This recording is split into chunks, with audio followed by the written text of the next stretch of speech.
Halo investor lan pedagang sing dikasihi. Project punika ing tutul karo sampean guru markets.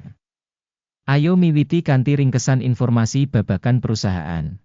Ayo kang katon ing saben indikator ing liyane rinci setitik luwih. Yen sampean kasengsem, sampean bisa ngaso. Sampean bisa sinau kabeh parameter perusahaan kanthi rinci. Saiki ayo nganalisa indikator utama perusahaan. Insmed Incorporated, ticker INSM. Review adhedhasar data tanggal 28 Mei 2025. Miturut klasifikasi guru markets organisasi Insmed Inc kalebu subkategori Specialized Pharma, 29 perusahaan sing melu ing asesmen kang cukup wakil. Kita bakal weruh pancasan ing pesenan ing mburi video iki. Asil sakab kanggo perusahaan ing pitakonan minangka nderek minus 9 saka 10 terms. Asil rata-rata kanggo subkategori punika minus 3,8 terms. Yen katon banget wiyar ing framework saka kabeh kita pasar ing umum. Sampeyan bisa ndeleng menawa rating rata-rata kanggo kabeh pasar minangka 1,9 poin. Marang rating minus 9 poin kanggo perusahaan Insmed Incorporated. Bandingake dinamika rega saham perusahaan Insmed Inc lan perusahaan subkategori. Kita bisa ndeleng sing liwat pungkasan 12 sasi saham Insmed Incorporated nuduhake dinamika 181,5%. 32,6% nglawan owah-owahan rega ing subkategori. Kapitalisasi pasar perusahaan Insmed Inc gunggungipun 12,39 miliar dolar. Lan kapitalisasi pasar subkategori punika 204 US dolar miliar. Nilai buku perusahaan punika 0 US dolar 9 sen miliar. Kanti kapitalisasi subkategori 32 US dolar miliar. Wis dibandingake enggo bareng saka pasar lan kapitalisasi imbangan, kita waca ing ngisor iki. Saham dikuasani Insmed Inc ing subkategori nalika netepake kapitalisasi pasar saham yaiku 6,065%. Regane buku 0,281%. Taksiran panggabungan organisasi saka pasar lan nilai buku saka subkategori. Olo, minus 1 titik. Ayahan finansial perusahaan gunggungipun 1 US dolar 20 sen 1 miliar. Kewajiban finansial kanggo kapitalisasi buku nganti 1.334,4% saka ibu kutha perusahaan. Asil kanggo tingkat utang perusahaan, banget olo, minus 2 terms. Rasio nilai pasar kanggo laba perusahaan yaiku 0. Kanti rata-rata kanggo subkategori 0. Evaluasi nilai pasar kanggo rasio laba dibandingake karo perusahaan ing subkategori, olo banget, minus 2 poin. Bati kanggo 12 sasi pungkasan minus 1013.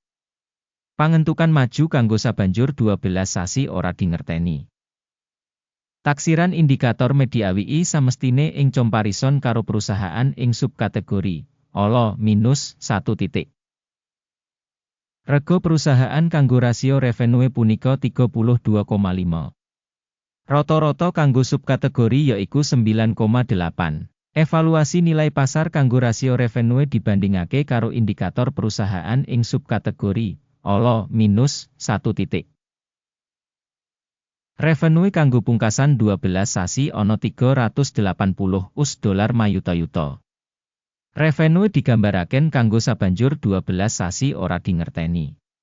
Taksiran indikator revenue mangsa sing digambarake dibandingake karo indikator ing subkategori, olo, minus 1 poin. Marginality punika minus 265,9%, karo rata-rata ing subkategori minus 10,4%. Evaluasi bati dodolan dibandingake karo indikator ing subkategori, pasable, minus 0,5 poin. Bagian perusahaan ing jumlah karyawan ing subkategori punika 7,325%. Iki 21% luwih saka nuduhake kapitalisasi pasar. Jumlah ibu kutha pasar saben pegawai perusahaan padha karo $9.747.000. Nalika ing subkategori ana $11.774.000. Evaluasi jumlah modal perusahaan saben karyawan dibandingake karo indikator ing subkategori apik 0,5 poin. Volume bati saben pegawai minus $797,2.000. Kanthi rata-rata kanggo subkategori minus $125,3.000. Evaluasi bati saben karyawan dibandingake karo indikator perusahaan ing subkategori tolet minus 0,5 poin. Volume dodolan perusahaan saben pegawai $300.000. Ing subkategori ana $1.204.000. Evaluasi revenue saben karyawan perusahaan dibandingake karo indikator perusahaan ing subkategori tolet minus 0,5 poin. Jumlah enggo bareng sorted punika 8,9%, dibandingake karo rata-rata kanggo subkategori 3%. Indikator teknis resi 14 nuduhake tingkat 48% kanggo perusahaan Insmed Inc. Dene ing subkategori tataran resi 14 kurang luwih 50%. Rega saham nyoto perusahaan yaiku udakara $68.03. Perkiraan rega konsensus kanggo enggo bareng perusahaan iku watara $97.01.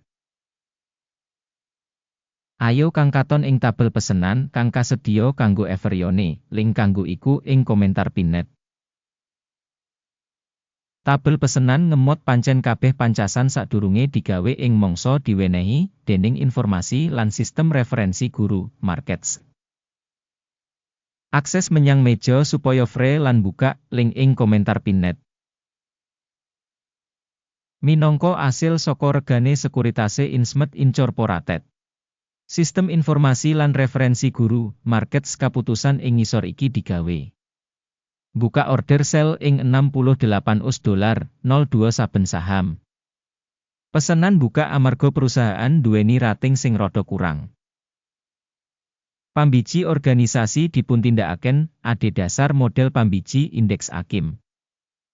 Jupuk bati disetel ing 48,48. Mandeg mundut disetel ing 87,56. Yen pesenan ora ditutup kanthi njupuk bati utawa mandeg mundut.